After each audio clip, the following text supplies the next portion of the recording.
اب غامدی، فکر غامدی اور انکار حدیث کے جتنے ماننے والے ہیں ان کا عقیدہ یہ ہے عجیب کہ اس کو تو ہم مانیں گے لیکن رسول اللہ کی حدیث کو دین کا ماخذ نہیں مانیں گے۔ عقل کے اوپر کیسا پردہ ہے کہ رسول اللہ کی حدیث کی وجہ سے آپ کو یہ پتا چلا یہ قرآن پاک ہے۔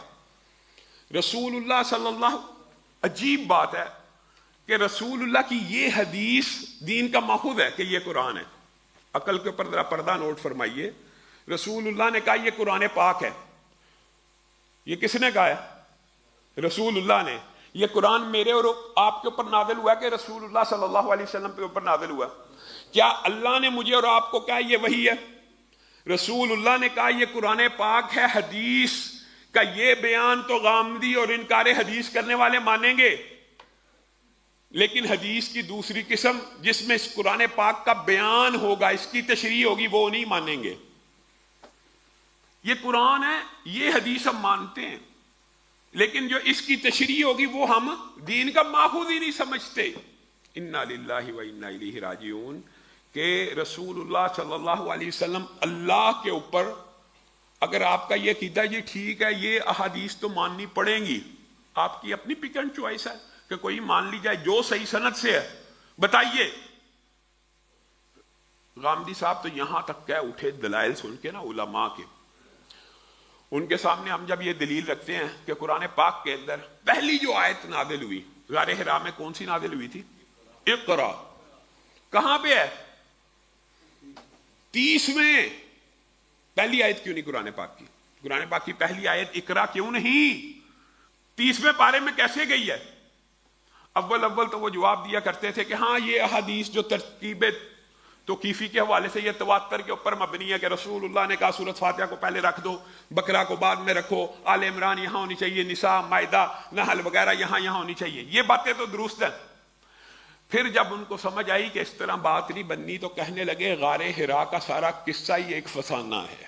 غار حرا کا سارا قصہ ہی ایک، یہ بھی غامدی صاحب کہہ چکے، اور ان کے دماغ نے جسارت کرتے ہوئے آگے بڑھتے ہوئے یہ کہہ دیا کہ حدیث دین کا ماخوذ ہی نہیں ہے۔ اگر حدیث ہی دین کا ماخوذ نہیں ہے تو دین ہے کس چیز کا نام؟ دین اللہ کی قسم رسول اللہ صلی اللہ علیہ وسلم کی حدیث کا نام ہے۔ بعض لوگ یہ کہتے ہیں یار یہ دیکھیں اہل حدیث حدیث کو زیادہ، اور بھائی یہ قرآن پاک بھی اللہ نے آپ کے اوپر تلاوت نہیں کیا، میرے اوپر تلاوت نہیں کیا، یہ قرآن پاک آپ کو ملا حدیث رسول کی وجہ سے۔ حدیث کے بغیر یہ قرآن مل ہی نہیں سکتا۔ رسول اللہ نے کہا اقرا کو آخری پارے میں رکھ دیجئے، یہاں پہ رکھ دیجئے، وہاں پہ رکھ دیا گیا۔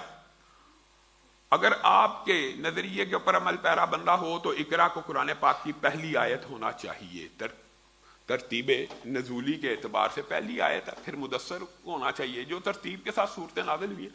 یہ الگ بات ہے کہ اللہ تعالیٰ نے بعض صحابہ کو یہ علم دیا تھا کہ ان کو ترتیب نزولی بھی یاد تھی اور ترتیب توقیفی بھی یاد تھی، اور حضرت علی ان میں سے ایک تھے۔ وہ کہتے ہیں 1 2 4 5 آیات کا آگے پیچھے ہو جانا کوئی اچنبے کی بات نہیں ہے، لیکن وہ یہ کہتے تھے مجھے پتہ ہے، اور امہات المومنین نے بھی بعد میں یہ دعویٰ کیا، بعض صحابہ کا یہ دعویٰ موجود ہے کہ ہمیں پتہ ہے قرآن کی یہ آیت کس مقام پہ، کس جگہ پہ، کس موقع کے اوپر نازل ہوئی ہے۔ صحابہ ایسے موجود تھے دنیا میں کہ ان کو قرآن پاک کی ترتیب نزولی بھی پتہ تھی، ترتیب توقیفی بھی، اور حدیث کے ذریعے یہ ساری کی ساری ترتیب لگی ہے جو آج قرآن پاک کی جو ترتیب آپ کے سامنے۔ اگر آپ حدیث کی حجیت کا انکار کریں گے اور حدیث کو نہیں مانیں گے، اللہ کی قسم آپ کے پاس کوئی سورس نہیں کہ آپ دعویٰ کر سکیں یہ قرآن اللہ کی طرف سے نازل شدہ۔